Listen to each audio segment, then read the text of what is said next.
Munga lawa no te hoki te vikinga ki tātou te mana ki te langi. Ki tōna aloha mo tōna lei mō ki tā ua. Kua mahai ai ki tā ua. Ona te he loaki I lunga tātou ala leo tēnei. Hatohatonga tokelau. I te Pacific TV and Radio. Mai he taimi ngali hoki tēnei ke hakata aloha. Aloha ke atua e ki te mamalu o kou lua. Ruhina o tokelau be nā hoki. Kaukauna te tua hata hoi taulanga ke. Ia ka he puli ai hoki lava I a tapo kinga, a tamana, o mātu ai loto ka inga. Ia taimi tēnei he tuhi ko te aheuluhulu tahi, te ahe tēnei o te mahina o me. Mai te tawai ona tuhi ko hoki te vikinga ki te ia, ua o pā mai hoki tātou ki te hokai kunga o te mahina tēnei. He ngate tēnā te malu ko lua hakalongolong mai, pako he lau te konga hakalongolong mai ko lua, hakatālo atu, te FATOFATOGA O TOKELAU, we nā hoki toku tanga tēnei. Koko tito heki a pōle via, ka tamuhai atu mo te malu ko lua tu ai ma tātou polokalame. Tālo honi? Ia, vena hoki ni hakamalo atu ki te koulua ni tokelau, a tonu ni a lawa tana hakahoia ngai maki tāua. I te whai ahu ko te kātu nei, kai mai hoki te weekend. Ia, langona lama tu hia ku te hei loa ki tātou mo te manui e tēnei tūlahi awhi. Ia, ve lawana maali atu tātou tamana, ko tātou polokalame he lua I tūla, tālohi aola, hokatahi mai pia koulua. Ka hai ko koulua e hia share atu tātou polokalame, you're more than welcome. Mō koulua tātou viewers, ko matamata mai lunga tātou live, māloni. Ia kai tokelau, tā ua lele te tātou polokalame I te ahi nei, ona ko nā tāpana penanga. Kai hiri lava te hakalongolongo ki tātou ki he tātou pehe, mō mua, oi kua whakahelohelo tuai tātou polokalame.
manatu mai ki tātou.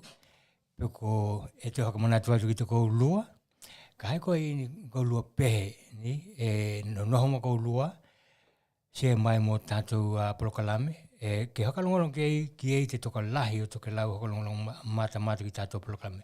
Ka ko taimi tēnei, ka bea lawa taimi tēnei ke ka watu alo kia wenei ki te uhu tēnei ki a maas ki lihi, poko maaleha ki rifi, ki tāna ngā luenga, maana ngā luenga maea, ko mohai ai hoki ki maua, ona hakaali atu nā pā, he toki tēnei, pā te e toku heo te i ki hieni. E ka watu ai te nganga hoi tai lahi ki te koe te uheo, i tō loha, ma tō anga lei, ki nā tamu hainga a te tātou polokalame, pia manatu mai hoki, ki te ki maua atu ai hoki, ma te heheo ni atu, ma ka watu ni hakamatalanga hoki atu ai hoki ki a tātou polokalame, e wena hoki ki te mātua ki a moe, e tai lahi ki te koulua, e maua pēr koulua te ola ma te mālohi, wena hoki te whanau, kai tu hai mananga luenga hako hea ngai, ki te koe te uheo, tā muhai labo ke hiki malia ki tā aua, te ingoa o tokelau i nā ngā luenga hai ki tā aua. Ko hei tai. Tēnā, ko te maho ahui lele toku pākai he hakaali kātou atu toku hiuhia, ni? Tokelau, ko te tātou polokalame la, ko nā tāpena penanga i nei e tā aua lele. Ko te taimi hoki lawa tēnei, e mana tua mai koutou, te kāmatanga o tātou polokalame, mai te hau luhulu 5 o te mahina o Januari, tauhanga nei. Nai, ki kila lawa ki tātou, kini ai tia mani manatu ke teu ai hoki tātou polokalame. Ko te taimi tēnei, e langona lawa te huia, e ui lawa nei e ni he mālolohi, nā haka hoi ngai mana uhi o mana mātua, ka mahi hoki whanau.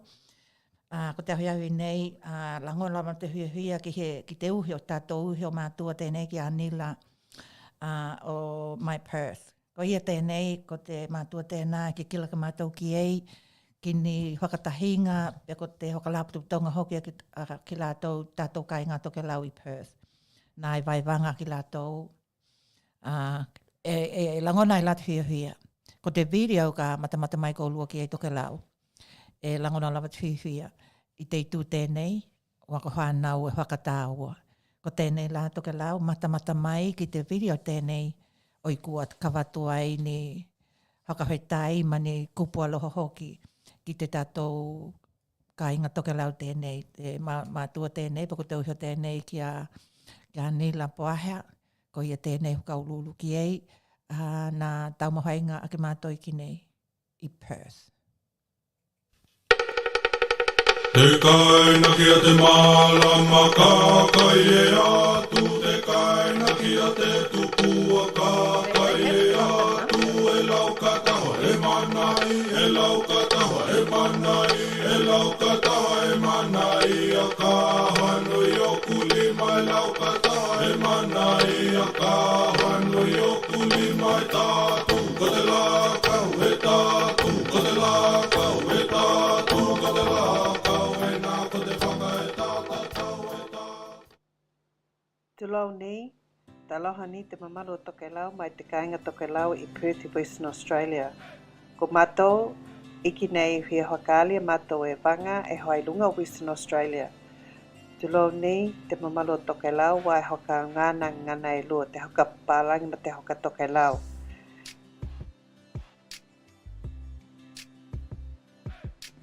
Malo tokelau ko te taimi nei, ko iei tātou malo mai Perth e hoka hoi e lātou tēnei ngā luenga mo te hoka ako o te ngangana tokelau ki whanau i ki nei. We are excited and showcasing the many faces of tokelauans here in Western Australia. Welcome again to our third episode on Out and About in Perth.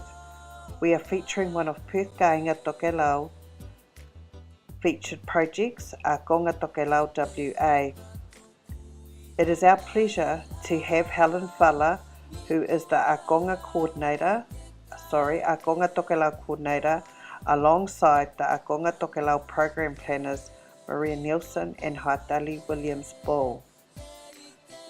Helen Falla is currently working at Curtin University in the area of University Administration.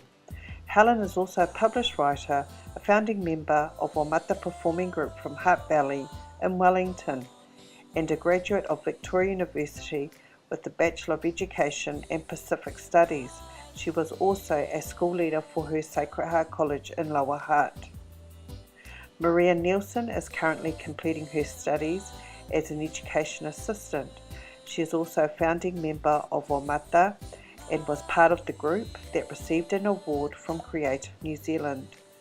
Maria previously has been blessed to travel parts of the United States of America and Pacific nations when she worked for Rema Bible Training Center in Apia, Samoa.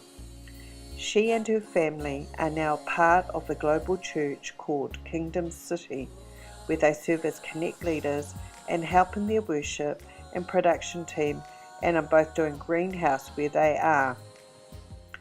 Haitali Williams-Bull, who has been unable to join us today for this discussion. She is a wonderful role model of being bilingual and bicultural in both Ngana Tokelau and English. Haitali is a daughter of parents who came under the 1960s government resettlement scheme to Aotearoa, New Zealand. She has also been able to mobilise herself in the Tokelau community space through her involvement in the Whakaati Congregational Church as well as other youth activities. I will now hand it over to Helen and Maria, who will be talking about their involvement and what they do for Akonga Tokelau. Thank you.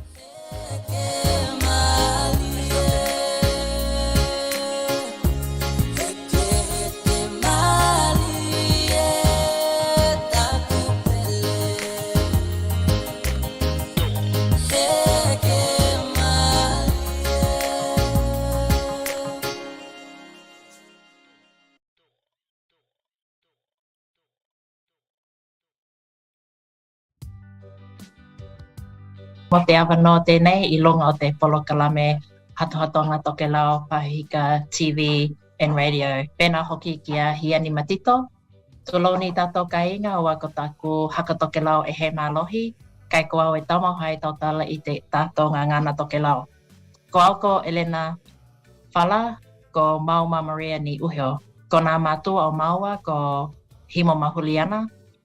Ko nā mātua o Hela Himo, ko Tioni ma Elena, ko nā mātua o Juliana ko Vitale ma Ila, ko Ila he mahine toa mai Leififi ma Sanapu, ko awe noho kia Uswali Fala, ko nā mātua o Uso, ko Tiatia ma Tolovai, mai Tuasivi ma Iva Savai, kai nā tauhi ake I Hakoho Tokelau, e ona hae mātua kia Hilipo ma Kilihi, mapoki mapo.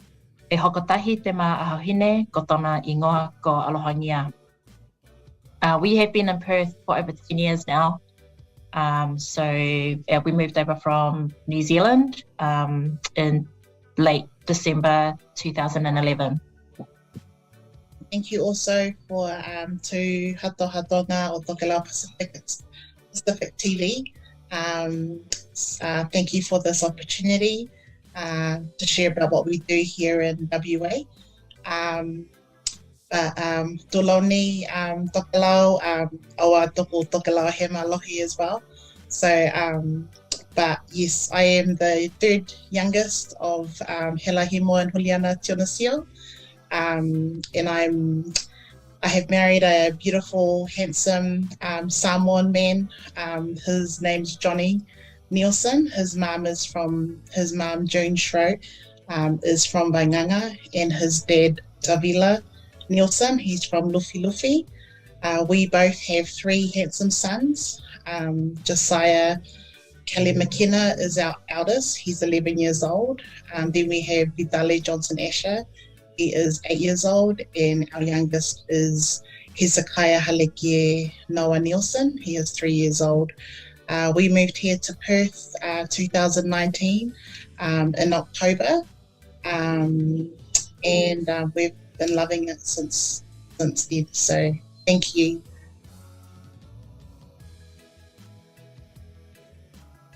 Akonga Tokelau started at around 2016, and it was a conversation with cousins that led to a gathering at a beach down at Rockingham. We wanted to continue for our children just the maintenance and the revitalization of our ngangana tokelau, anganuku tokelau here in Perth. So we wanted to create a safe space for our whānau to learn about the anganuku tokelau, and it's become more focused on learning the language through song and dance. And it's really important to just acknowledge that our Akonga Tokelau's got started collectively. There was a group of us that started together. We started the Akonga working group. So that's the Semeris, Chahana and Danielo, the Puasa family, Nila and Himona, the Dionysios, Amanda and Johnny, the Lemesios, shout out to our Deli, and also the Prezes, Ime and her late partner Jared, and our dear sister Kaz Moya, and then the Vitales and the Bowls joined in not long after. We've learned that, because we live, Perth is like the other side of the world, it's really far, it's like a 7.5 hour flight from New Zealand, even further from Tokelau, and we've come here to, continue that, legacy of doing better, just doing better for Tokelau. And we've learned too that it's really also important for our kids to continue our culture and language here. So a lot of our families are of mixed heritage, and that unlike us, our upbringing, we had a lot of ngā hainga mea, the communities that we lived in, go loto, mass on Sundays, loto on Sundays, family weddings and funerals. There was a lot of things that we did in our Tokelau community that our kids haven't had exposure to. And, Perth is a big place. So, it's really important for us to create that space and those opportunities for us here. So that's one of the challenges, is just creating the momentum and those experiences for our family, so they can experience the language and the culture that and the cultural language and experiences for our families over here. Making it fun for them as well. WA is a massive space too, so some families travel like an hour, 40 minutes, to come to our classes. Momentum too. It's hard to get people together sometimes on a regular basis, so we try and make our content available online or keep in touch, in different forms. COVID's also been another challenge for us, so we've had a pause for a couple of years. So we had our first Tokelau gathering, Tokelau school last month. So sorry, not last month, last Saturday. So we'll be continuing to meet for the rest of the year, once a month.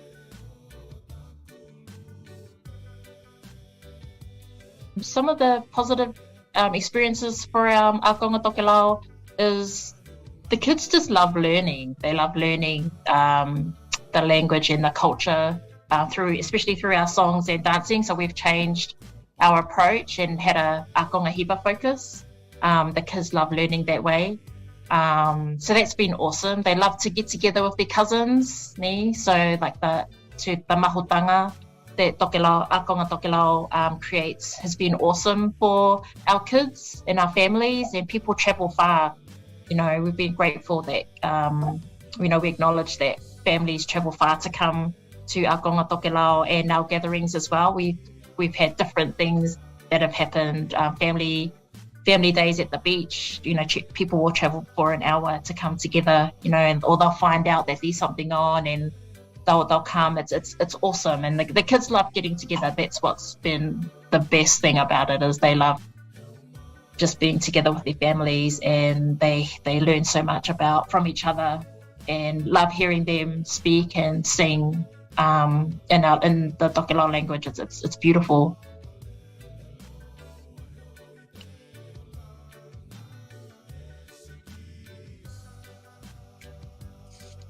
Another great thing about Akonga Tokelau is it's really pushed us parents and aunties and uncles to be really hands-on, you know, growing up in New Zealand and in Tokelau. You know, we saw a lot of our parents, you know, be the teachers and, you know, teach us how to dance, and that's us now.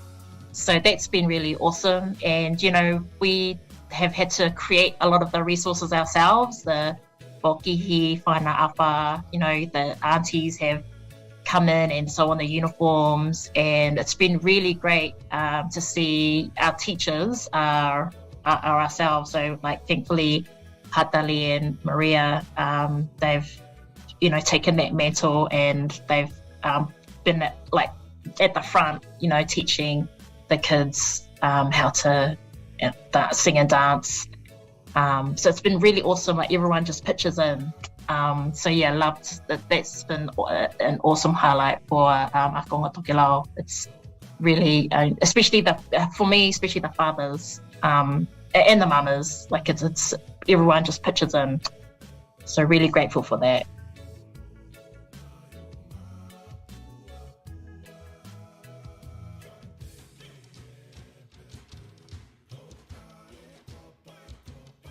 The different types of families that come to Akonga, we have a lot of younger children. This year we have a lot more younger kids too. So we, you know, want to create a safe space for our under threes. We have a lot of our families here. They're not in like big multi-households like New Hila and Tokelau. You know, we only have a couple of elders over here. So we've had to really draw on our own cultural knowledge. So we're really fortunate that, you know, some of our partners are first language speakers. So, you know, that's been great. You know, we have some families, you know, as I was saying, some of the partners are FIFO, so, you know, just, you know, one parent will come and the other one's working away. We have a lot of young parents too. Yeah, so, and then we have a handful of teenagers as well, but mainly younger kids that attend.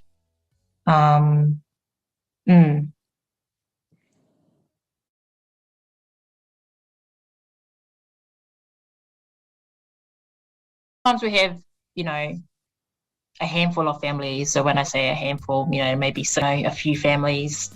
But we know that there's a lot of a wider community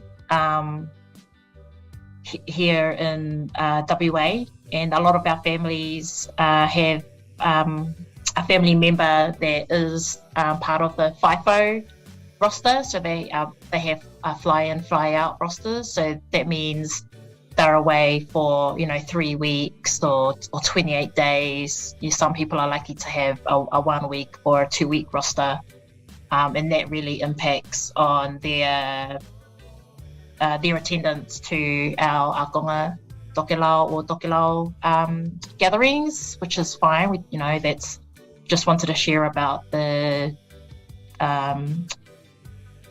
some of the different things that are part of living here in WA. So yeah, that has a big impact.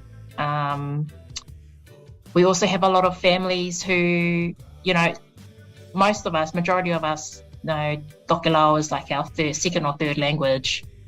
So, you know, that English is the main language, you know, in our homes and in school. So Akonga Tokelau is really one of the few opportunities here in Perth where they get to hear and speak it, you know, the whole time when we're together.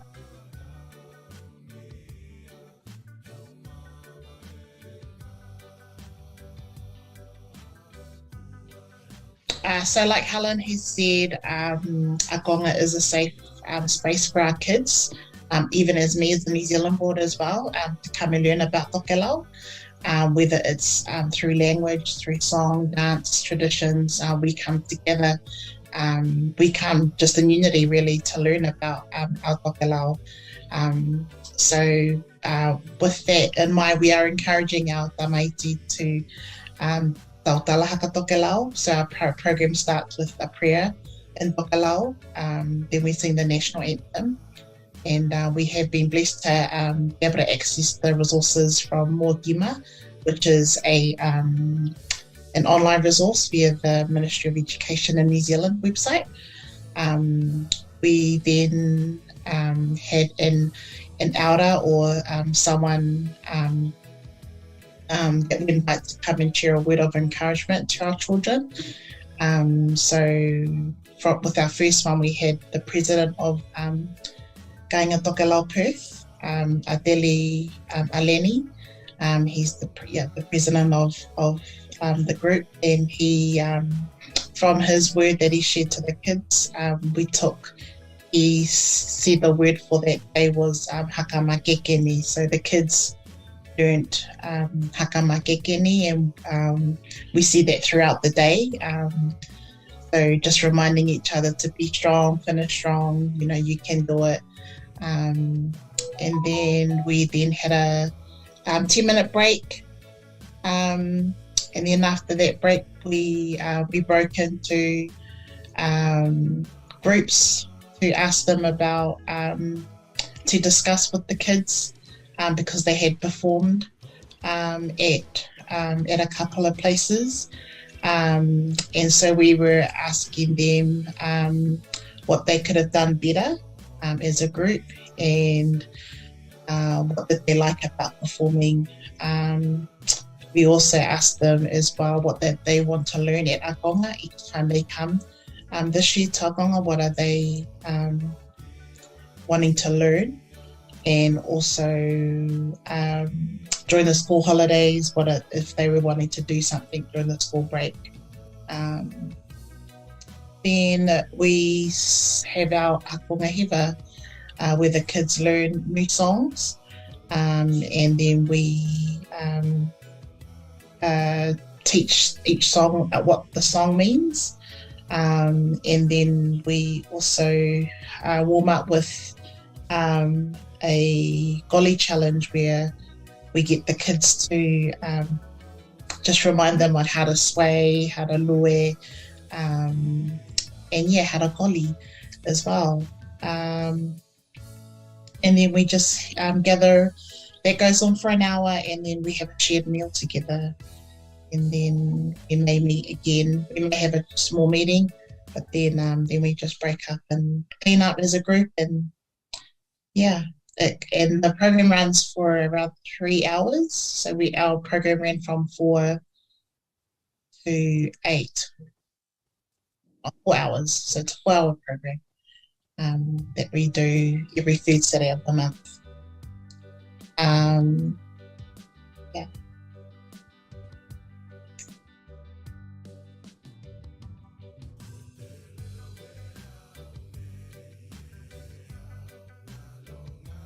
So Akonga has had the privilege of being able to perform for our Cook Island community group here in WA, also for a Christmas event out in Perth, which was last Christmas, and just recently we just did an online event which was run by Emily. So that was really different because it was recorded, and there was no audience for them to perform to. So just it was different, but it was good for our kids because then they got to see that and hear that there were people from New Zealand watching it, from Hawaii watching it, in all parts of Australia as well. So it was great to see, even for me as well, just to be able to, just be a part of that, and for our tokelau kids to be a part of that as well.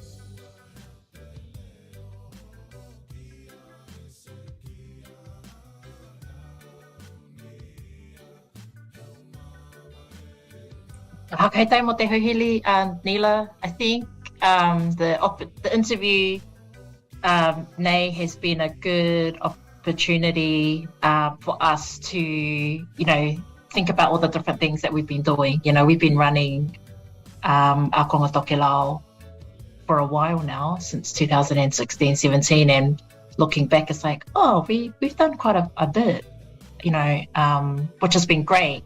A highlight for us has been in 2019, it feels like a while back because of COVID, we ran Camp Te Nihu. So that was a camp for our tamaiti, and that was run over 3 days during the Tokelau Language Week. And the kids loved it. Like, they loved just having like more dedicated time together. And, like I said before, it was, parent run, self-funded. We ran suppers, did some fundraising. So, grateful to our community here, putting that all together. But yeah, and the kids now they keep talking about it. When's our next camp? So watch the space. And then the other thing for me is just seeing the growth in our tamaiti, especially in their dancing and how they're dancing, hearing them sing hatele, and just speaking more with confidence. That's been beautiful for us as parents, seeing them just really, and in typical Tokelau style, on the day we're performing, they really bring it out. So it's beautiful. Yeah.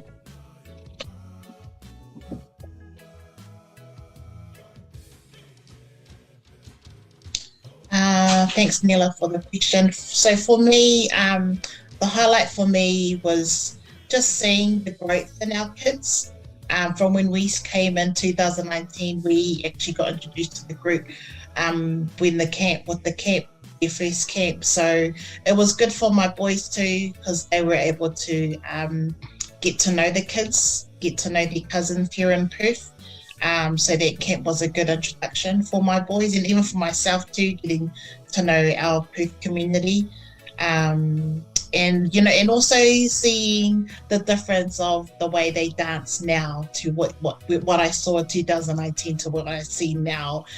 Definitely see a good change, a good progress in how our kids are dancing, and and just their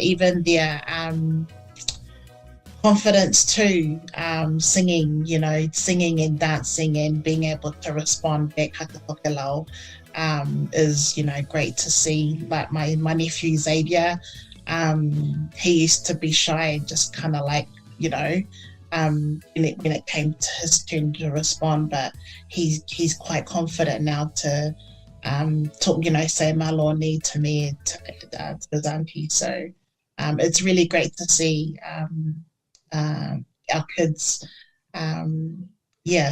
seeing a good change, a positive change of how our gonga is making a positive impact in our kids. Yeah.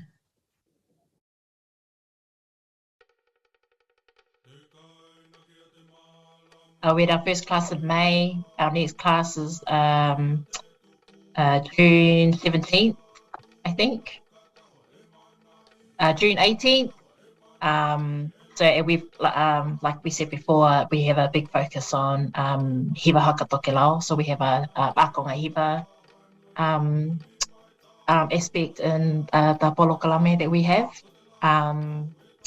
Hopefully a camp, may not be this year, but next year, we'd love to have a permanent space, like that's sort of future focused, big picture thinking, cultural workshops for our parents and families. So I think for us, just next plan is just having that momentum and just creating a routine for our kids.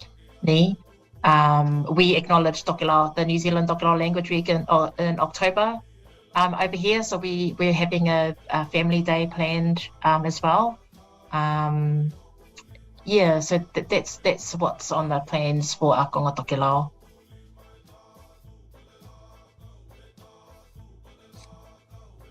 Special shout out to our families here in WA.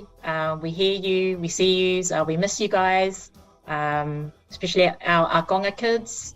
Always awesome to see you guys. Shout out to our families in Melbourne, the Te Seals in Melbourne. Our families in Tokelau, Ataho, Nukunono, and Hakaha. Special shout out to Uncle Noi. And I also want to say a special shout out to the communities in faraway places. So to Hawaii, special shout out to you guys. We hear about the awesome work that you guys do. And I just want to finish off with saying, ko te tamo hai lava ni. Just keep trying, guys. Keep trying. That's all we can do. My final words, I'd just like to say that, I believe God created Tokelau in all its uniqueness. And, he had a purpose for our people. And he has a purpose for you. So I just want to encourage everyone to find that purpose in your Tokelau community. And, I just want to give a big shout out to my mum and dad, Himo and Julie. They're in New Zealand. Looking forward to when you guys move over. And all of my family there in New Zealand, Wellington, Auckland, or throughout New Zealand and throughout Australia, Tokelau, Samoa, America. Big shout out to everybody there. Thank you for listening.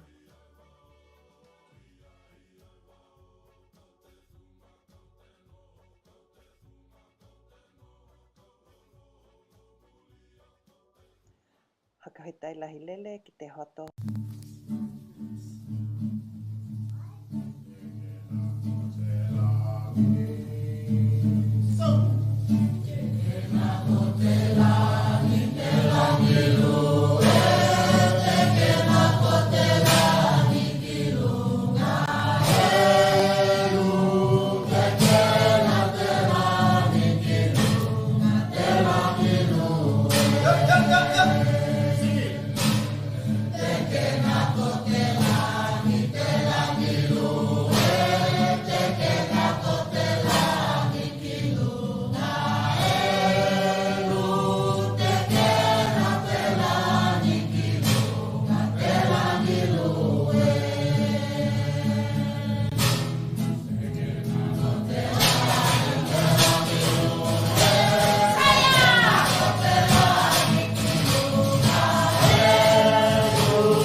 Ia, vea lawa ana mata te malu ko lua ki nā tamu hainga nā mātua, nā te mana hoki I Perth, I te akokongia o tātou whanau.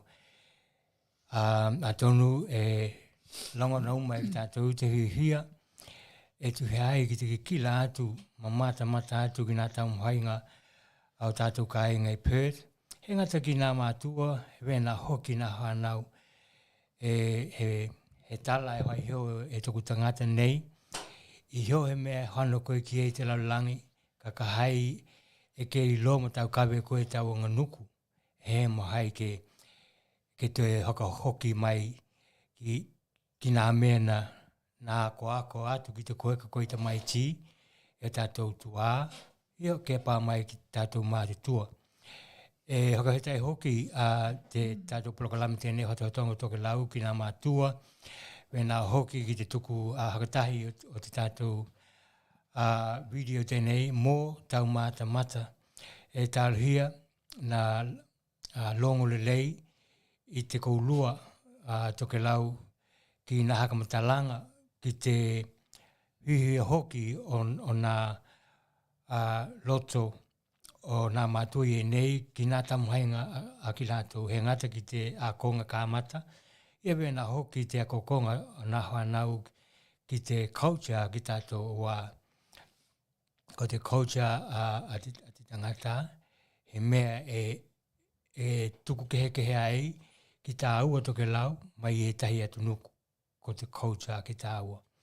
Ko te mea ia, ka wea ko tuku tangata nei ke moli alo ke atu ai, te koe tai lahi ki te malu ko lua, te mana mātua we nā hoki tātou whanau, ki nā tamu hainga ko lua, ko mahai ai o nā mata toka lahi o Tokelau, ke ko lua tamu hainga.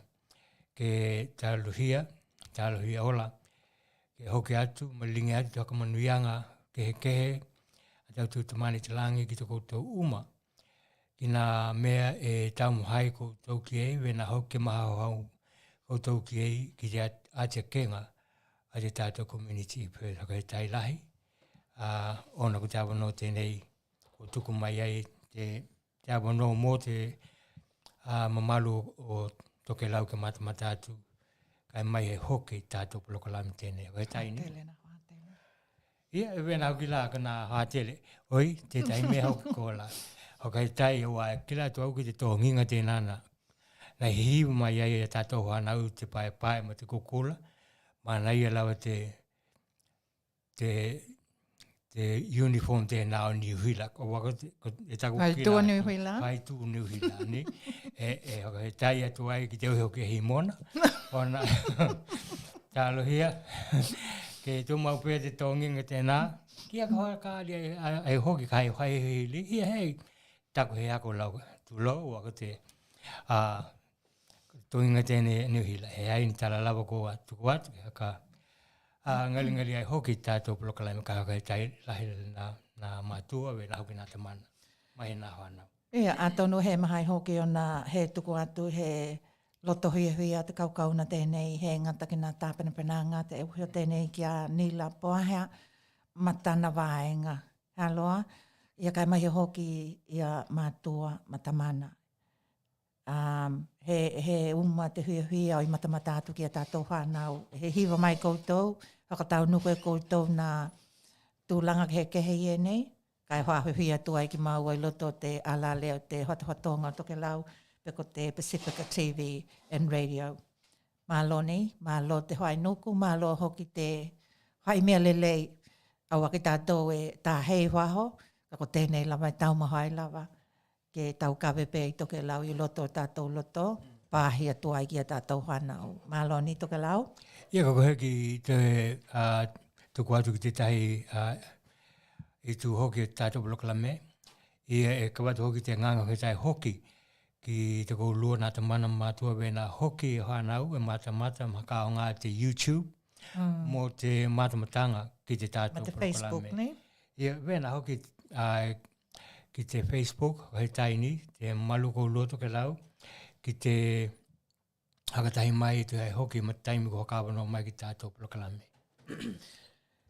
Ia, kai ke whakatowā mālie, tā he tātou pehe, tātou hoka longolongo aki ei, kai ke toi tā pena tu hoki te mea ka hehioko mai tātou polokolame.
tēnā, vitale Johnny hia tēnā ma anaha tele i nā a tonu, kua malulu nā heo nā pehe hako lava i nei te tau ki tātou na hihiwaki e ni nā heo malulu. Miti ki te kohe. Miti ki te kohe. Nā pehe e nei. Kai te koko alai hea, ni? Ia, ko tātou polokala me e hano pēa. Mai heo veko te taimi tēnei, tātou kai ngā tokelau, ko te ahiahi nei i te pāhina i Wellingtone. Ka hakatau nuku ai he hakatahinga ma te administrator o tokelau i a Rosa Dern, ma te tātou kai ngā tokelau i Pororua peko Wellingtone hoki. Tuhea nei kua hoatau hanga talu o na tautua tēnei tamana, ko ia te tamana o te Palemia New Hila ki tokelau. Iana tautuanga i nei, e hau tonu lava ki loto o te tūlanga tēnei, poko nā tiute i nei, ka ko te taimi tonu hoki lava tēnā, nā e iai ni hokahui tāuli, peni challenging times, nā hokahui ngai ma tokelau te vai taimi tēnā. Ia nā malanga hoki ki tokelau, ki nā ngaluenga, i lunga o te ngaluenga, bēnā na malanga ma tono mātua, tulau mua ma te tona hawhine te Palemia New Hila ki tokelau 2 years ago. E haka koe, luotahang kua teka.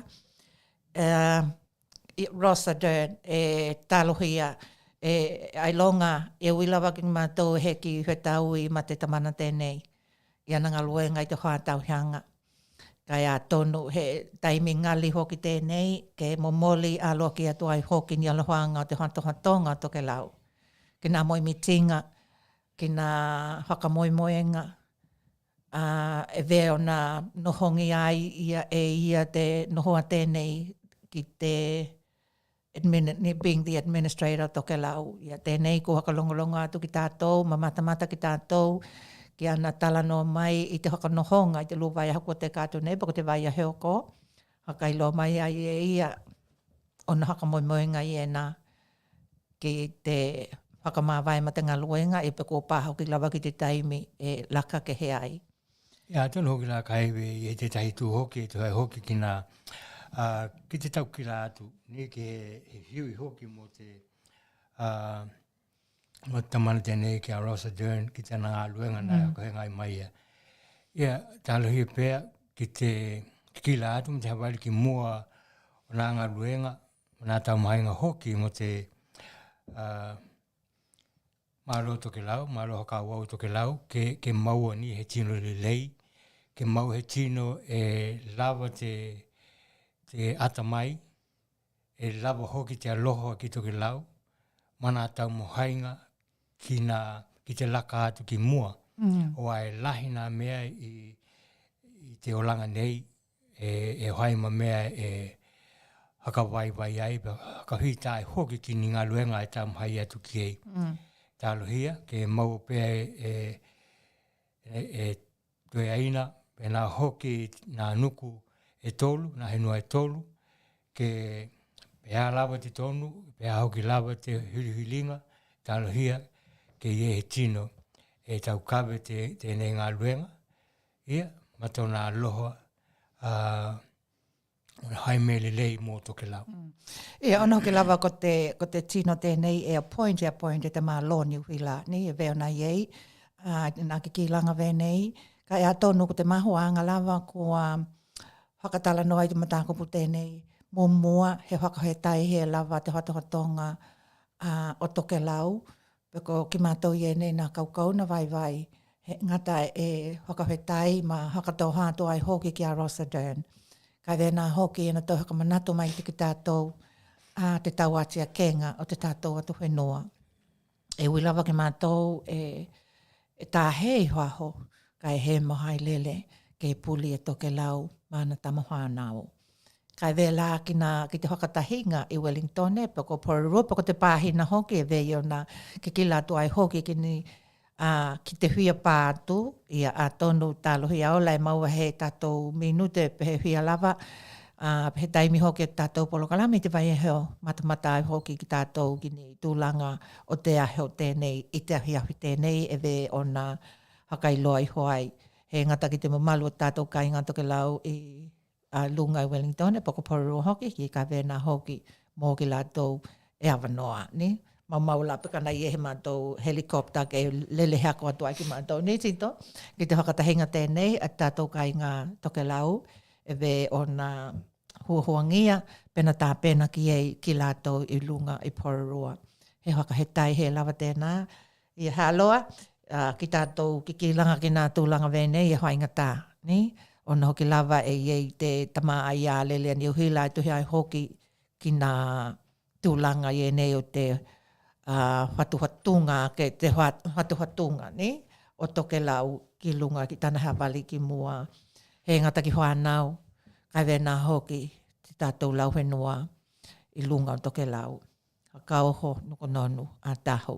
Kai he mahai lawa ke ngalo iau lohenga. Ko tēnā, ko te manatu moni I te tātou polokalame te hoi tēnei I vea nakalongalonga mai koutou he aloa. Tau mai hoki lana hoi polokalame pako nā kaukau nei e nei ke I he awanoa ke hakatalanongi ai hoki te tamana tēnei. Ki lātou te vai aheo. Ni tā lohia e awanoa ia kai mai hoki he kupu mai te tātou takitaki pako te ulu o tokelau e vea na hakataunukungi ai hoki te hakanohonga te ulu o tokelau lua he luhu lua he luwa ia heko te kātu nei. Ia, kai ko te taimi tēnei, tokelau he o veia e te tauana tātu hepehe ke au aloha, peni tau aloha o ki mātou i nei te hatohatonga o tokelau.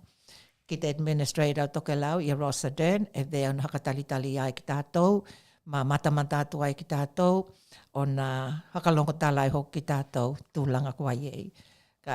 Ko suli ka tāmai he tātou pehe, ke matamata hakatahi ki tātou ki ei.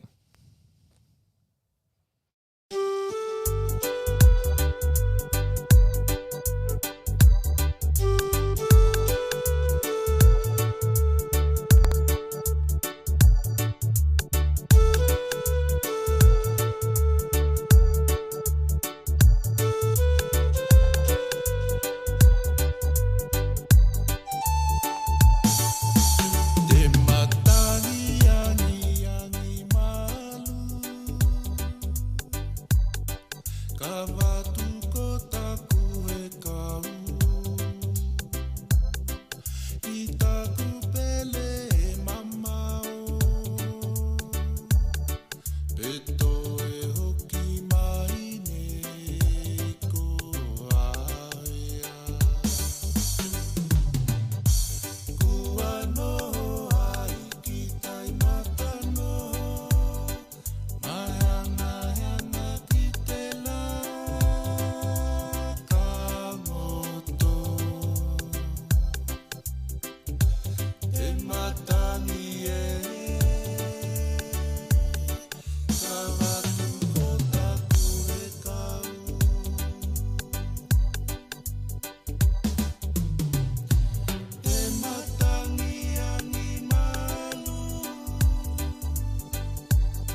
malo lava te whakalongolongo, malo lava te matamata, malo lava te hihiwa, ia kai malo hoki te whakatahi mai ki tātou polokalame tēnei, FATOFATOGA O TOKELAU, I lunga te ala leo o te Pasifika TV and Radio I Brisbane nei.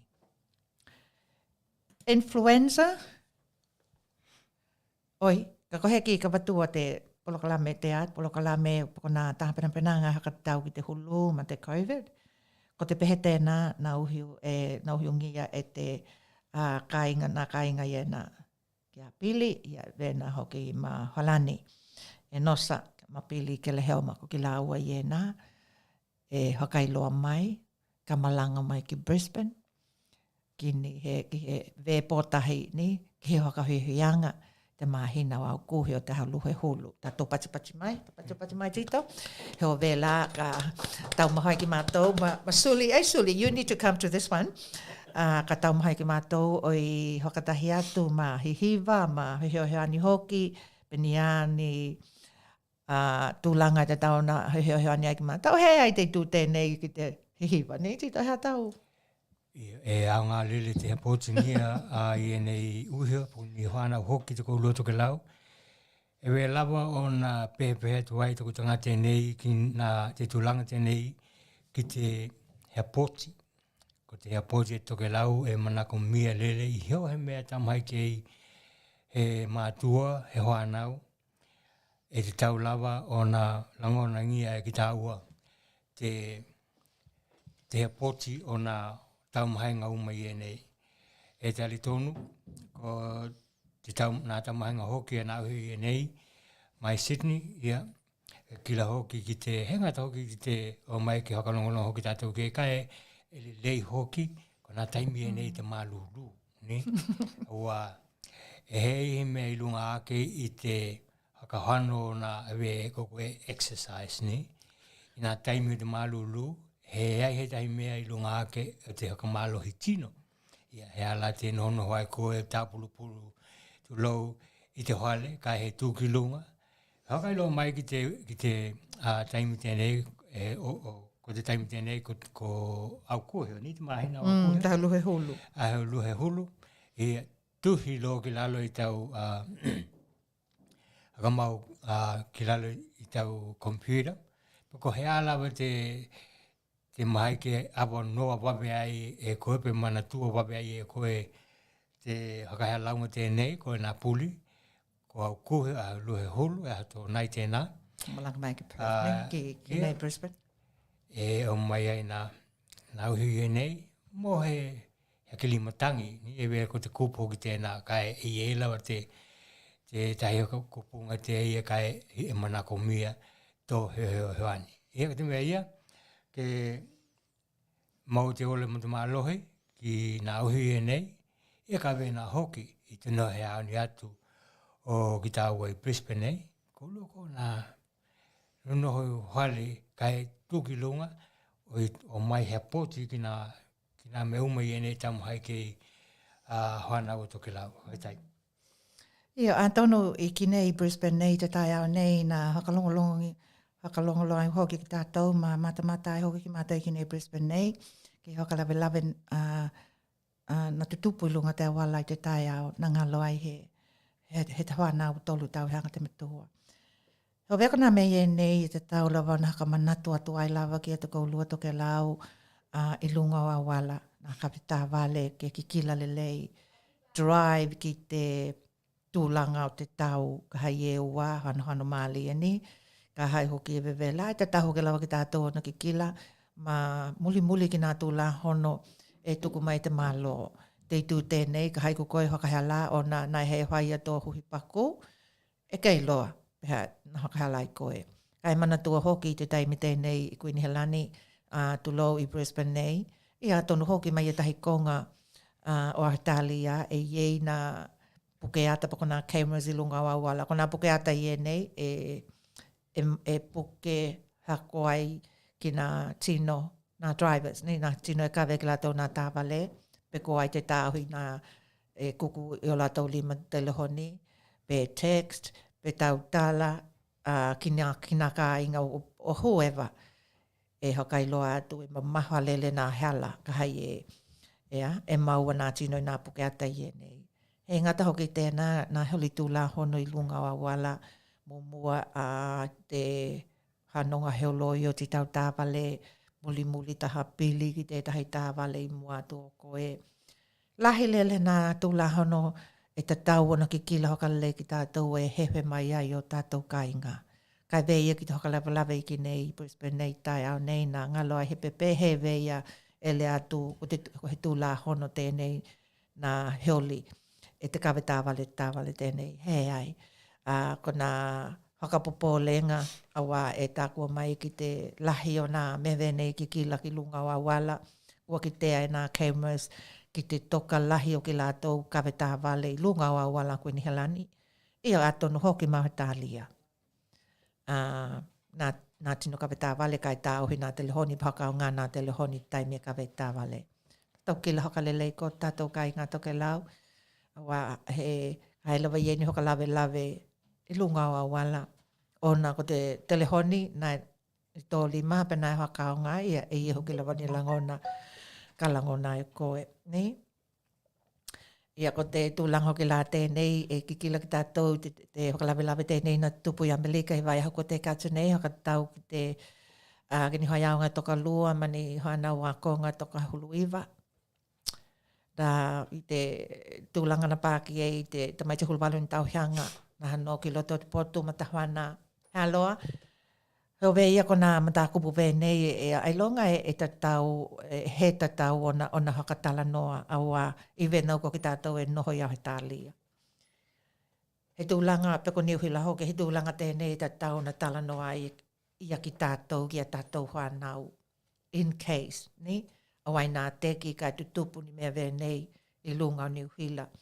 E tatau la wala tātou whanau, ke no noho mātau, ke no noho i loa, ka hai e iei ni o lātou langona, ka hai hoka tau nuku pe ie la wahe tino venei i lunga o Ahatalia i rā teki ka hanoi tulou, ni?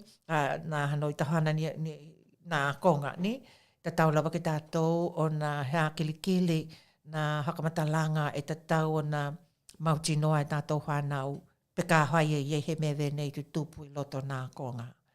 Ho veia ko te mea tēnā ki ki lai hoki ki tātou even though ko ki tātou e tau he aini me venei tu tupu ki nei he ngatai ki nei Brisbane nei poko Ahatalia.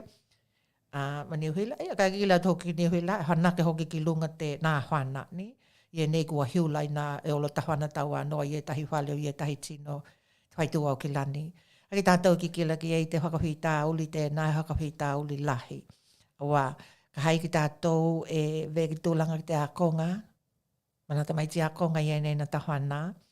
Mau ke ie he tātou minute pehe lua, e hakatala noa ia ki tātou whanau, peni a tā lātou i te tau ono hoai. Nei tito, ka hai ie he me venei i tu tupu i loto, he potu aonga kai e i loto a tātou whanau i te taimi tēnā. Heo veia kua ala ona kawake au ki lunga wai i te au, e te tau, ona ienia tātou i loa, ke talatala no atu ai ki a tātou whanau ni. Nā mea venei awa e hili ko lawa te iei o ni a tātou hiohioaninga i nā tūlanga kehe o te tupu ake o tātou whanau kai mai he te itu tēnei. Nā whanama nā crimes vena te tau na houta. Vena hoki lahe tahi matakupu tāua.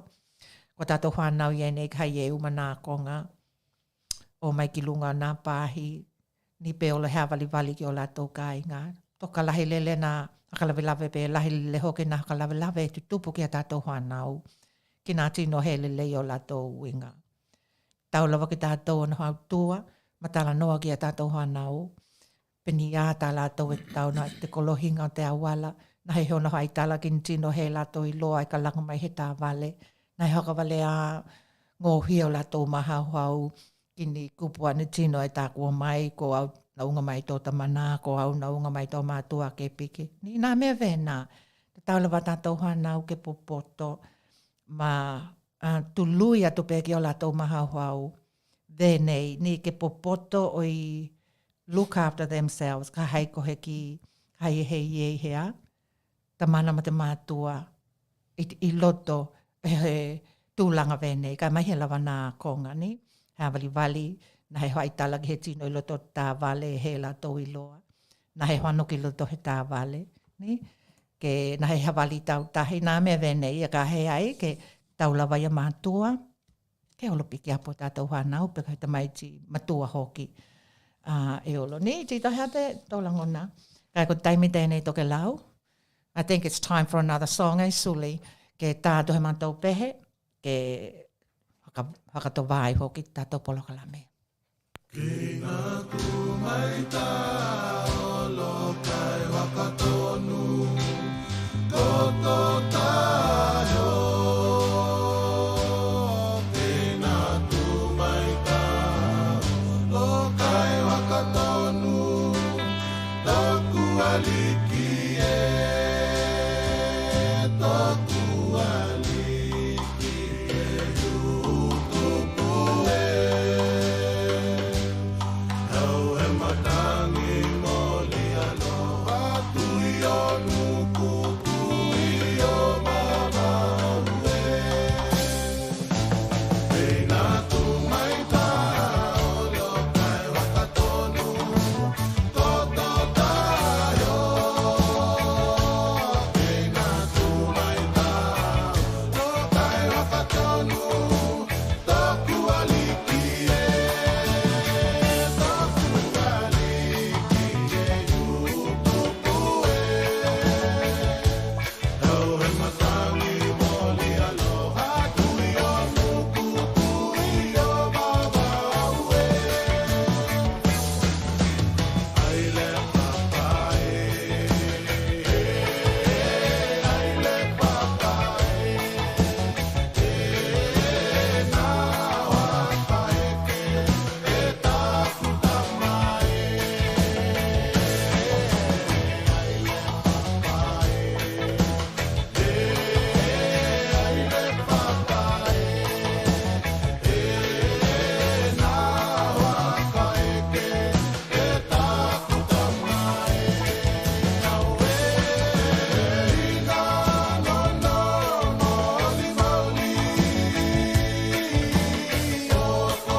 E te pete nana kalonga mai te maruko lua ki yei, na hungi ai vitale lem.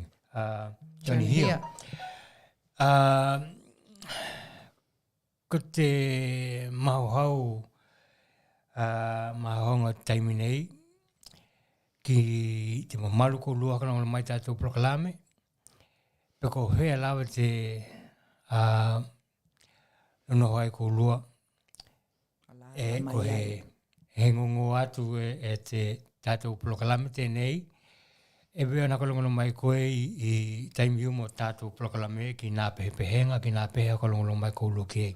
A mea tutupu. E tari tonu hoki te nganga e toka lahi hoki tātou kua lahi te iloa ma tātou mai hoki ki nā me tau pehe. E kalanga tuai ka hailawa I e au tamā pehe kua tuhepe ko tahi te nota kua I ia kai haka uma loa kai emaili mai loa ki nā hai proklame I nei.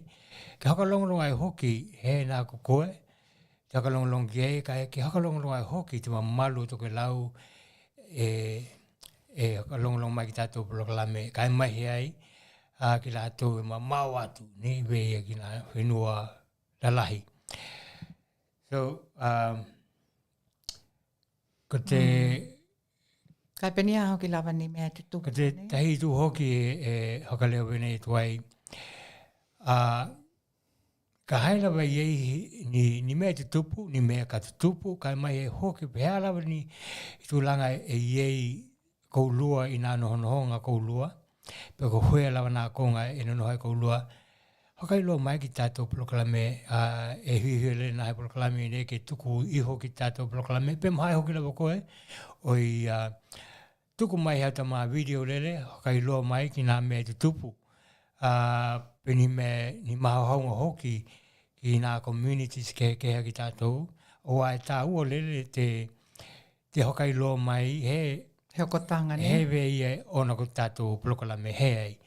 Kei loa ai te toka lahi o toke lau kolongolongo mai, kei loa ai hoki ki nā mea te tupu, in case e vei e kai e hanatu ki Sydney tae ao, kai e hia koi loa pe ni a te mea te tupu, ni mea kai te tupu I te weekend. Ia vena hoki ni tino hia ai e mai ki ilonga I Brisbane nei, ia vena ke hokai loa ki o tātou tangata ki nā mea e pihi ki tātou ki ei, ni he vera ke haita tala, he ai. Kai e vea lawa ke hokai loa ki o tātou tangata ki nā mea E tutupu kai ke olo hea pōtini. Ki ei, ke mahai ai ke toka lahi ki tātou ke langono te langono hoki tēnei ke hea pōti. Ka te tūlanga maulunga lawa tēnā e hokai loa nei atu ai. Peni a hoki, peni a hoa nau. Ni a hoa nau pe koe hoki lawa te ka ai he ka ainga ni ve na me uma I na ke loko te lelei o te tūlanga tēnā ko te hoka I loa ke I loa ai hoki te toka lahi o ki tātou ki nā me te tupu I tātou ka ainga ni Mana ia ni he ngatai tēnā kai mai he hoki ni alawa te tutupu I nā ko ngā whenua o koutou ni mea te tau ke tokelau ni ke mata tuk mātou ki e ia ka mai he ke pati atu ai ke mātou I loto te ohihi o te Pasifika TV and radio tātou poloka la me hontonga o tokelau. Ia he ngata hoki la, ia e mātou atu hoki e nā kaukau nei e nei ki te he ngata ki tūlanga o te COVID koi lunga la loa e hoki lawa ki tātou. Ia kai vena hoki te hoa mai hulu hoki tēnei e pēhi nei taimi tēnei ki te influenza. Aloha tokelau, e mātau atu hoki te mumoa ko te influenza e hoka e lawa nā haka polenga. I te taimi tēnei ona ko te pēhi o te influenza, pa ko te hulu hoki tēnei, takua ko te influenza I ke nei lunga Italia. He ngata ki te tokalahi o nā tino I loto hale mai, kai vena hoki ki te heona pēhi ni, ki te teki lava ko te numela ko hano ki lunga. Ona lako na haka polenga I ena, ko uhakai loa I hoi te malo o Italia, I e tahi konga ni, be ko kuini halani, kua hakai loa mai e mahai ke olo o I hai o lātou tui hulu, ko te flu jab, ni, ke heo he ani atu ai ki hoa nau, mana tua e mai te taki ona mahi nā ngai ki lunga. Te mahai ai ona, te olo ai koutou ona hai nā tui o te hulu I e nei, pui ai koe ma tō kāinga. Hai e ien, E ie nā konga o Awhitalia e tui hoa. Ni? E ie hoki nā konga o Awhitalia. Ve lako Brisbane nei e ie ni tino na ve na tamā complain. E o atu ki te manatu te ia ko nā tui e he te tongia. Ni nā tui e ne te hulu. Ia kai o atu ka le mai hea i te tongi. Toka lahi la te vāenga tēnā. E o atu ka hai e te tongi. Kai mana tō kua lewa te hokai kua hokai loa iho. Te vai a heo na kāmata heo ka tino te polokalami tēnei a Italia. O ia a Queen Helena. Mō nā tino i nei ke olo hai la tui mūna e he tongi. Ia. Kai ka hai e iei ni konga ve ko New South Wales ni. E iei nā konga e hokatau nuku ai nā tui hulu kai mai he. Ve la wana hokai loa iho. E he te tongia ni pe tui hua. Ie hoki nā konga o Italia. E tākua mai, e te tau koe na vili ki na hō mai. Ka hei koe ko maha hau ke whai tō tui ni, te tui hulu. Ka hei ai ko nā chemist, maha ka he hili e koe, pe tō tongi nā tui pe hei ai. Awa, e ie nā hale mai, e ie nā hale e tō tongi, tō tui, e ie hoki nā hale e he tongi. Ko te ai la, e hili lava te hakau ngā telehoni, ke hoiohani atu ki te koe. Hakai loa atu, pe he hili ki ei pe tui hoa, pe tō tongi. Ni, ka hai e tō tongi, ala te hana hakili ki hea, nā hale e he tongia, pe tui hua ai koe, te tui hulu. On the other hand, ko te COVID hulu iwa, ko iha hao lava i taimi tēnei. Ki nei Queen Helani. Ko te nuumela, ko i lunga lava te nuumela o te COVID hulu iwa. I te tamali pōti tēnei, ka he hoi tau atua te nā individuals ni, ka tuku atu lava te kātoanga o nā cases i nā konga i nei, talu te pēhi o te hoa mai ki nei lunga i Italia. Ko te kātoanga, ko te lipoti tēnei, nā whakangata i he lua aheo ko te kātu nei. Ko Queen Helani, tahi te miliona, tahi e lau hui te hulu ahwe i a cases kātoa. Nā tino kua heoti tahi te ahwe ma te hahe hulu. Nā tini e nā ku heoti mai te COVID hulu iwa i Queen Helani. Ko New South Wales, 2 miliona, 5 he lau hitu he hulu ahwe. 2 miliona, 5 he lau hitu hulu ahwe, te toka lahi na maua i te hoa mai. Mai te numela tēnā, tuhea toka tolu ahwe, tahi he lau walu hulu tahi, tolu ahwe, tahi he lau 5 tahi. Ia tino na heoti. In New South Wales, i te COVID hulu iwa. Victoria, tahi te miliona, walu he lau iwa hulu ahe, ki lato i e nei maua i te hoa mai, nā tino ku heoti i te numela tēnei ku maua hakangata i te lua ahe kua te kātu nei, tō lua ahe hoa he lau. Ko WA, poko Western Australia, tā kua mai whitu he lau luhulu walu ahe, ki lato i e nei maua i te hoa mai, ko te numela ki lato ku heoti mai te COVID hulu iwa i WA, lua he lau 5 lua. South Australia, 5 he lau he hulu tolu ahe, ki la tōna mau i te hoa mai, hoa he lau hoa hulu tolu, ki la tō heoti, puku heoti mai te hoa mai tēnei. Kua tuku ato la vena, ua kua whano lua nei te influenza, e vena hoki ma te COVID hulu iwa ni, tātou ki kila hakalelei awa e iei lawa hakapolenga ki te health, mai te health department, vei e ni hakapolenga i nā awa talu lawa te iei te COVID, ko te hulu vei na heo lo te lua tauhanga tēnei kua teka. Ia tēnei kua tau hea ni restrictions tēnei, pa ko nā mea nā pui mai ki tātou i te COVID, ia kua te hanaka hoki lāt numela na hulu. Te ai la tokelau, tātou kila hokalelei ko, tātou kila hokalelei tau hinga o ki tātou ma tātou whanau, pui mai ki tātou, e ko iloa lele, ma mautino hoki e ie hoki lawa nā talitununga, ma nā kilanga hoki, a ie tahi o tātou kainga. Kai ko te manatu e tuku atu ki nei, e hili ko te puipuia, i lo te tonga huitia. Ni tito, hove ia ko tātou polokalame tēnei, te influenza ma te COVID hulu iwa, kua tuku atu i tahi ahi tēnei, kai kena noho mātau ki tātou tūlanga iei. Ko te hoa mai te influenza tēnei kua pēhi vale, he ngatai ki nei ahi tālia, kai vena hoki e tahi konga. Ia, ma te kōpiti hulu I wako I he whai aki nei lawa I taimi tēnei. Ni kau taimi tēnei ke tātou whakalongolongo hoki he tātou pehe o I kua whakaholo tuai.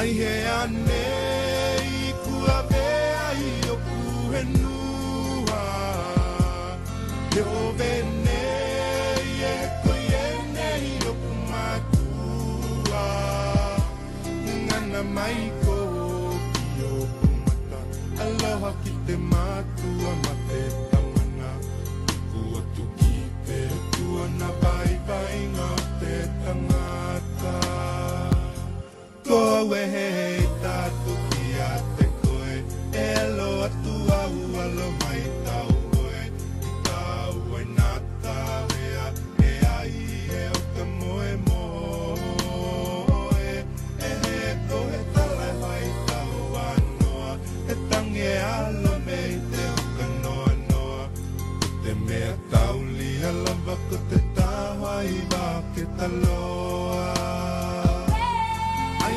Nei kua vea I o kuhenua He o venei e koienei o kumatua Ngana mai ko ki o kumata Aloha ki te matua ma te tamana Kua tuki te tua na vai vai ngā te tangata He mea e mimitai tōku angana He tino kai awa putanga tamana He mātua e he hoto pito He mātua titi wai tāma Te wā o te tua hine ki te tuangane E ka mata aku I ato te wale Ma te mālohi o te nuku e lima o te tamakane Ai he anei kua vea I o kuhenua He o venei e koienei o kumatua Ngana mai ko ki o kumata Aloha ki te matua ma te tamana Kua tuki te tua na vai vai ngā te tangata Papa he mai ko ke hui tahi au Ke hoa kato toka toku mahau au Ko te pule ma te aua He he ono mea matatau Lea mai koko koe e aloha mai E ui lava ko au koe pepe vai vai Katalo mai ko mo au ke manu I atu tau mahai Ai he anei kua vea I o kuhenua He o venei e koienei o kumatua Ngana mai ko ki o kumata Aloha ki te matua ma te tamana Kua tuki te tua na vai vai ngā te tangata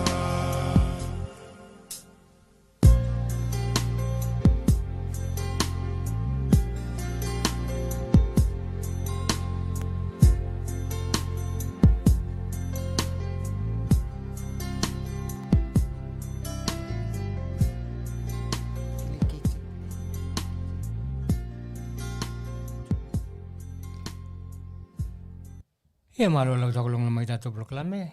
Ia, ke tau mai te lawana hai proklame nei, ke kawatu ni hakamatalanga pa ni tala hoki mō tau kolongolongo. Kai mai e hoki ni pehenga. Awa kona aho I nei malu ni, e kai pule lawa koe kai e tātulo he pehe. Ia, taimi tēnā e tukula te kapati, ia, kai matalo hai na aga malo hi tino. Ia, kai mo taimi tenei I lunga o Ahetali nei, te tulang tenei ki te heavili, te malo hi te heavili ki nei, ko koma tu ai na matangi o Wellington nei. Ia, ta vena ta kua I nga lipoti, ko te maolohi o te heavili I tahi konga, kato te luhe lau kilomita I te itula. Te tau au ki la o na mātāla ki tātou I nā tūlanga uma I nā, ki te puipuinga o tātou hwale, kai mai he hoki nā mea hwale. Peko ko te haka mamā e veo na tā kua I nā heo ninga I nei te mālo, heo he mea e a koe I whaho e lose, pe he tū haka li lei, te tau koe o na loka ki he, ko tau shed, ko te garage hoki, awa nā teki e ahoa I nā hoki he tahi ka ainga. Ko te tūlanga ia haka leo nei tuai, I te lunga tātou polokalami tēnei, ko nā mea uma I nei, tau maha ki tātou ki ei, mo te kikilangia, mo te sepe o ki tātou I nā konga I ki tātou. E wea nā kolongono mai hoki mata te maruko lua te hoki ki nā taimi o te lolo vai ki nei. Ia, ie hoki lawa te tūlanga tēnei he mahai ke hoka ngalo pe I tūlanga tēnei ko te he hoka longo, ne? Ko te mea haka pole ngia ai te maha hau, ona ko nā tino I nei, ni tino kua mātutua, ni tino kua te tau ona lava te ata mai, pe te iloa, au a kuki nei ko hata lia ko te henua lahi nā hoa ma nā lolo vai.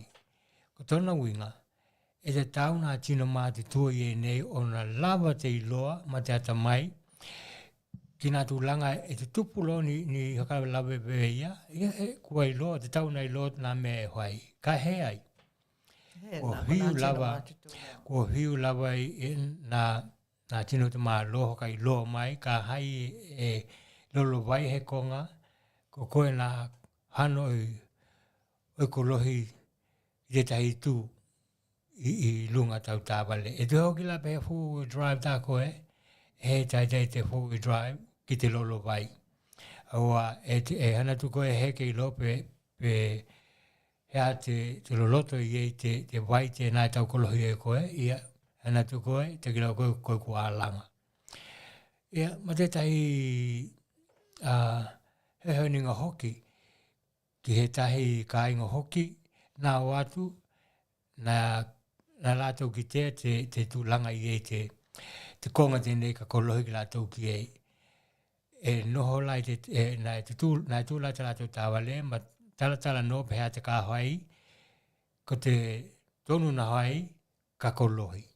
Mana tua ko nā mātua, be nā hoki, ni ta māta mai sina I e wego tūlanga, o nā tino e tōpo lea ki he mea he te tau na hoi, e te tūlanga na pāki nā langa te tāwale, o pai laki taimi te ia ko tau ka langa, ka ko te lava iloa, ko te nā mea tala hea ngai nā tino venei, aua he ngata kua put themselves in trouble, kai te tahi mea hoki, ko nā tino kao mamai o hewani, ki te lātou he hoka longo, ko lātou hoki we ka lāwera wea I nā tūlanga I nei.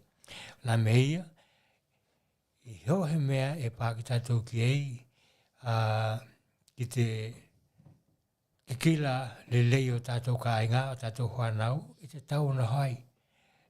Tātou na hui popoto, tātou na hui wea tātou e lawa te tātou I loa, ki nā konga uma I nei, kai te tau ki tātou na hoi te mea heako, hoi te mea te tau na hoi, kena he ko lohe koe ki te tahi tū, na ona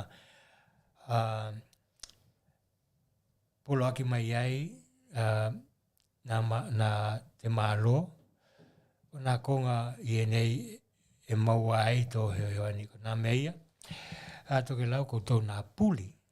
Tātou na he tako mai he tokelau na hia poto na hana ai oi tau kolohe ki te tahi tū, ka e roa lava e lawe ai, pe pāi he tūlanga he manuia. Ia, ka he tahi tama hakalinga hoki tēnei, the Challenge of the Nations i tēnei tipolo i tauhanga takitahi e hakatau nuku ai te tournament tēnei mainly ko nā kau te Pasifika ki nei lunga ki nei Brisbane nei kai te tala ki waho, ni? Tala tu ki waho ki nā konga i alala mai koulua.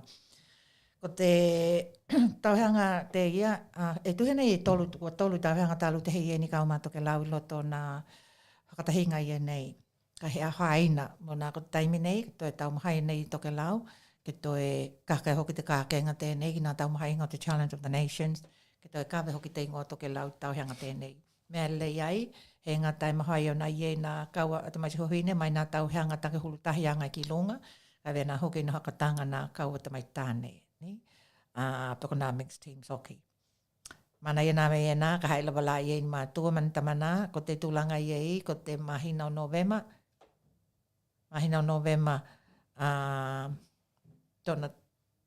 tona tolu ma tona Hawaii ahe o tonai ka hakatau nukungi ai na te tournament tēnei i tēnei Tupolo Challenge of the Nations. He ngatai tēnā, hakai kunga hoki o te mahina o ke topa, ka hakatau nukungi ai te Rugby League Tournament tēnei i tau hangatake tahi hoki, e mahani lawa hakatau nuku na tournament ienei, ko te ingoa te tournament tēnei, ia ko te tūlanga lai e tau ki lātu hoki pe ia he kauma tokelau. Tau hanga tēnei ke kawe ai hoki te ingoa tokelau ki loto nā takalonga ienei. Ia atonu ko Sam Panapa ko ia tēnei hoka ululu ki ei nā ki langa ki te matakupu tēnei. Ka mahi hoki ano heoani. Ienei mō nā tāpere pinanga pe kai mai hoki e tātou whanau. Hia taha hauli ki mō tokelau ki nā tāpena pinanga hoki e nāni. Sam Panapa, mauai koe, haka heo taki e koe i nā tūlanga vēnei. Ea ka mahi hoki ni tamana, peni hoai tamana o ki tātou, e kei loa e la tō mahaia tuku atuki e he langona vēnā, ea oi haka heo taki ai nā tino e nei i tau kilangi e ki tātou te nā kau tokelau, ko nā tāpena pinanga ni tokelau. Kua tuku atu la vēnā, tokelau kakai loa atu. Maua ko tātou polokalame, toi titile leo i man tātou polokalame, ko te aila, suli ka tātou he tātou tahipehe, oi, e lua nei ia tournament kilikiti ailani, ni? Ona kilikiti ailani e nei kua umata pena, kua tuai hoki o ihoa e tuni tātou kau tokelau ki loto i e nei.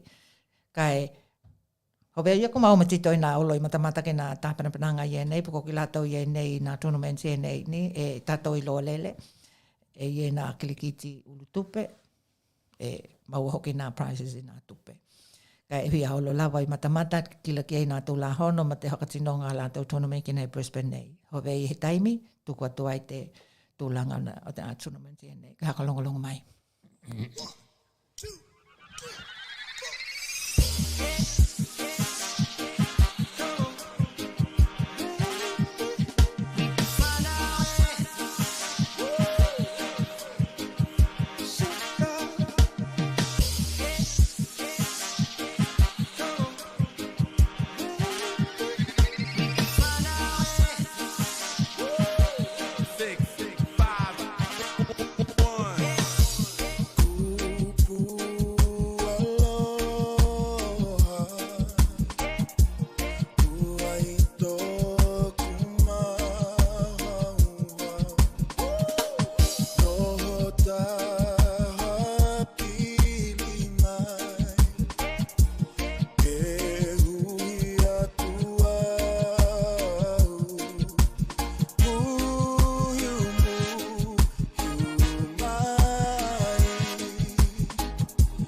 say that you need me.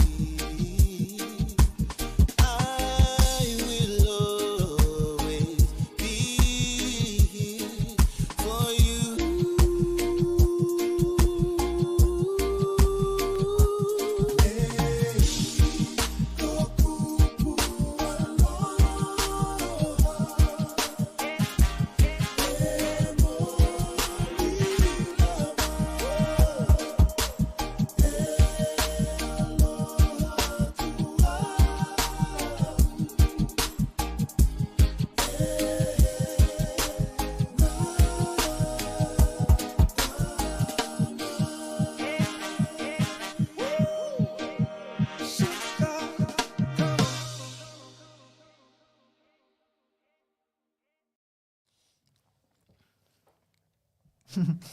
Maloni, tulau mua ka mau ko kai putai tai mi nei. Ia kai tato e kila ki tato tai mi, ia toi hia tato minute, toi va tato minute. O yuma te tato polokalame, kai ia te au he ko iloa, me ko loki toku hoa. Kai ko au e no ko e kila na putana. Ka vai ho te matua pe ko tau ho te nei ki atoa late, ia ko ia te nei ko te matua pe ko te tokalua te tamana te nei. Na ka mata e ia te tātou te polokalame tēnei te Pasifika TV and Radio. Ni? Kua heo lau kau mai, ia, kua he mai whakatali, kua kai te putaka kua puli. E te kupu vei he tomi. Ia, hove hoki e vei na mali atu tātou te mana tēnei ki atito ki nā whakamoimoenga ni, nā hatoa tonga o te tātou polokalame tēnei venei. Ki nā te unga, ki nā matakupu ke he kehe, ki nā konga ke he kehe, ala mai. Even ka haiku tokelau, ka whai e ie ni mea tu tupu i lunga o whenua, e huia maua lava he hokotanga, ma koulua i lunga o whenua, e nā whenua, nā motu takitahi o tokelau, he ngata i tēnā, ki nā. Ki kai mahi hoki o tātou ka inga kua ala mai ha moa, ni alawa te hokatau nuku. Toi titi hoki o i pā ki te mahina, hokatau nuku ai te Tokelau Language Week. Tā hau nei, ko te Samoa Language Week, ni ko te ngangana, to te waiha tēnei o te ngana hā moa.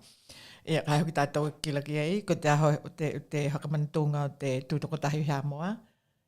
Ko te waiha nei ni, e vela walai hea ngai tonu lava te hakataunukunga o te waiha o te ngangana hā moa, ma te aheo o te atuhenua ni o hā moa ki te hakamantunga o te tūtokotahi hā moa. Ia, tonu lai veki nā moimitinga o ki tātou mana te unga tātou poloko. Te ia lawa e kalanga, he kalanga e mamau atu a ki maua, ki mātou hoki nā kaukau no moko ulua tokelau.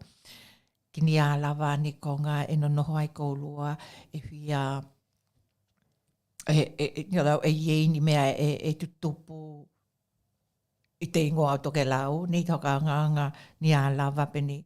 Whakatahinga, ni a whanau, meni whakatahinga, whatever. Ai poiponga ni. Kai mahi hoki lava nā hakanonoanga, hakai loa mai ki nā kaukau nei e nei. Muna i ei te awanoa e mahai ai, hakau ngā ki nei. Ke tuku ai ni live, ni. Ke tuku mai ai ni live, okay, he mahai ka hai he longo mai ia ni. Wai ke hoki a tātou puipuinga, i ei lava nā puipuinga tu lou, a nā studios, ma nā hale haka halalau venei, ki nā peko ai te mahai, ko ai hoki te he mahai ni, ia, e lawa la ki mātou, e lawa te tina mahai ke a, ke kikila ki nā mtakupu vena, ma tau mahai atu moko tau tokelau. Hakao ngā te tātou polokalame tēnei ni, ka hai lawa iei, ni alohaanga, ni hawhanau, ni hakanonoanga, ni whamau, ni whainga malanga, ni toli hiua, whangotanga, me vena. Heo he mea e kei loa e hui mata ke tokelau. We're more than happy o iati lawa tā pēna he tamā veria. Oi laho mai ai. E mahai ko lua na laho mai ki te Pasifika onair@gmail.com. Pe laho mai ki te au i te Kaialani 2019@gmail.com. Kaialani 2019@gmail.com. Pe laho mai ki a tito, kaulelei15@gmail.com. Ko nā haka moenga, e ve ia ona papai mali atu hoki ki maua ki te kaulua tātou kai ngā tokelau. Tēnā te unga tātou polokalame vai hata ki tahi. Ia, atonu hoki ni toi kupu hoki e nei, nā hai polokalame e nei, toi hoki mana kaunanga o te aiawi tēnei, mō te tātou polokalame.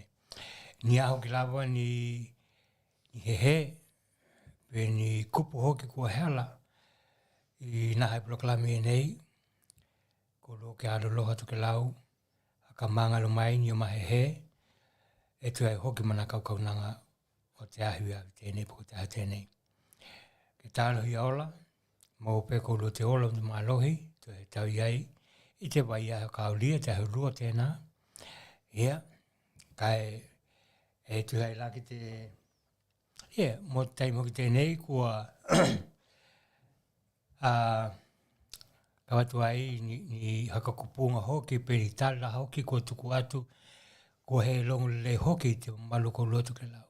Vena auna tālo atu ma kamangalo mai o he. Ia, ke hakatoha atu mo ke maua, o kua tātu ai te hakai kunga tātou polokalameni. Kauko tito he kia Polivia, nai tau mai atu ma te maluko lua tu he hoki ma tātou polokalame. Tō hātu ke lau? He lahi hoki haku hakatoha o i te lava ko awe aloha atu. Hatohatonga o tokelau i aloha atu mō kaulua tokelau. Be good, be safe and be happy. Tō hā tokelau.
Stars above us glowing. There is no more time for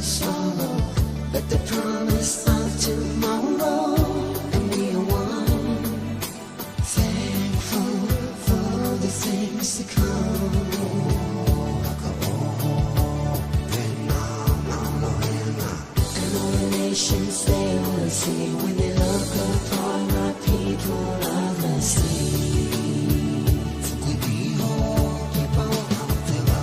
My tokelau,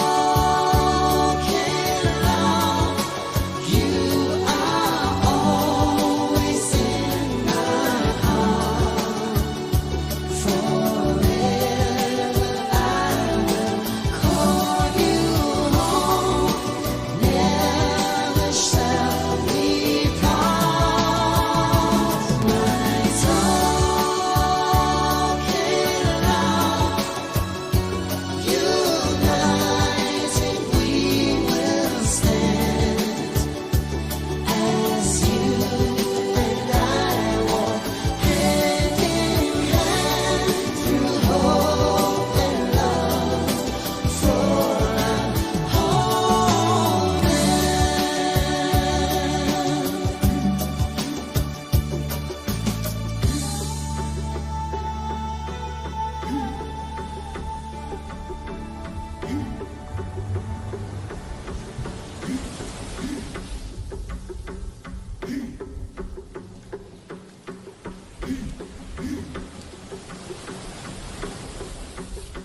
Coming up this week on your Pasifika TV and radio. Start your magical Monday with Oho Whanonga Whakaaho as Reverend Jason Kioa provides a word of encouragement in Tongan to kickstart your week from 7 a.m. Eastern Time. At 9 a.m. it's time for Sweet Memories from Tonga of Yesteryear as Mele and the team bring you Manato Melie. 6 p.m. we cross to the Pasifika newsroom for the latest Tongan news from the Kingdom of Tonga, Australia and around the world with Pasifika News. And at 7 p.m. it's our current affairs and magazine program, Talanoa.